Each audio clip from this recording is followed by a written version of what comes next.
nous allons aborder la question de la gestion du temps et des priorités. En quoi c'est important pour nous? Pourquoi cette question est primordiale? Parce que nous sommes tous à la recherche d'efficacité. Et pour nous, être efficace, c'est faire beaucoup de choses en un minimum de temps. Nous avons développé ainsi une addiction pour l'urgence. On veut tout faire rapidement en un minimum de temps au point de nous sentir dans un malaise, au point de sentir que nous ne sommes pas satisfaits. Et aussi, on rentre avec un énorme fardeau à la fin de la journée. D'une part, une insatisfaction que nous n'avons pas bien avancé dans notre travail. Et la deuxième chose, c'est aussi le poids de ne pas avoir fait des éléments qui nous nourrissent de l'intérieur. Et donc, pour pouvoir être dans la performance, pour aussi s'aligner avec ce qui est important pour nous, nous allons voir comment je vais gérer mon temps, comment je vais gérer mes priorités et surtout comment être aligné avec ce qui est important pour moi.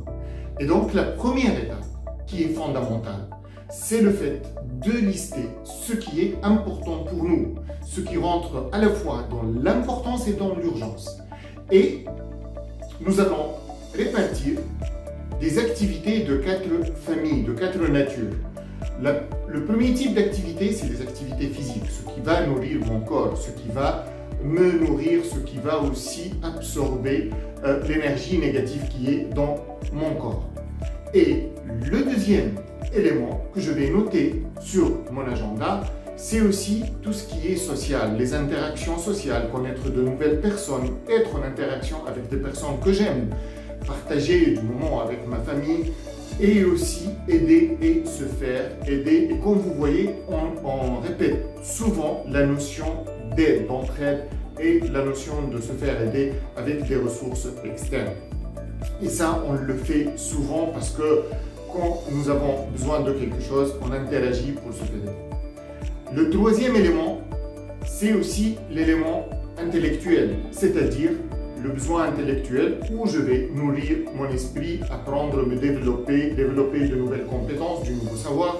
Et le quatrième élément sur lequel je vais mettre du temps, c'est aussi l'aspect spirituel où je vais être en connexion avec mon âme et avec Dieu. Une fois ces éléments sont répartis, je vais les regarder, les noter sur un papier, les regarder et voir ce qui rentre dans mon champ de responsabilité et d'influence et ce qui ne rentre pas dans ma zone de contrôle. Tout ce que je ne peux pas contrôler, je l'élimine. Par exemple, si j'attends quelqu'un et qu'il est en retard, c'est inutile de se mettre dans le stress, c'est profiter de faire quelque chose d'autre. Ensuite, je vais noter ces éléments sur mon agenda. Ça, c'est mes priorités. Je vais les noter sur une semaine et surtout, je vais les noter dans les phases de la journée où ma ligne d'énergie est à son niveau le plus élevé.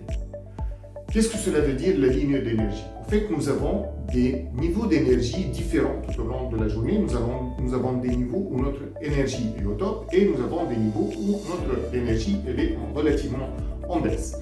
Et donc, je vais mettre les activités qui sont très importantes et très urgentes dans les niveaux d'énergie ou les phases de niveau d'énergie qui sont très élevés.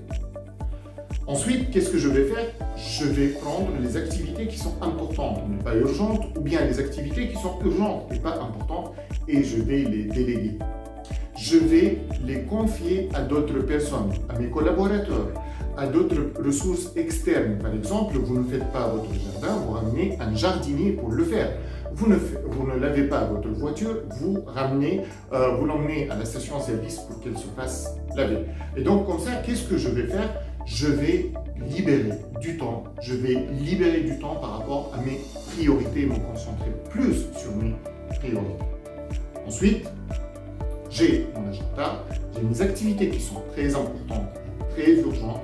J'ai les activités qui nourrissent mes besoins en tant qu'être humain. Je vais éliminer les parasites tout au long des plages horaires de mes activités.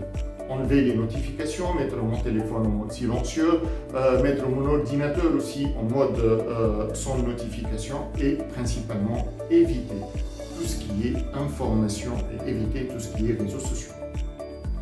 Et à la fin, qu'est-ce que je vais faire? Je vais tenir un journal où à la fin de chaque journée, je vais noter ce que j'ai réalisé. Je vais noter mes exploits, je vais noter mes évolutions et je vais me féliciter pour ça.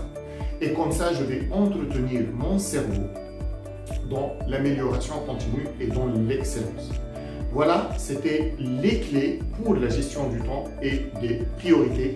Continuez à partager, continuez à proposer des thèmes, continuez à proposer aussi des pistes de réflexion et surtout, soyez dans l'excellence et n'oubliez pas que vous méritez tout le bien du monde.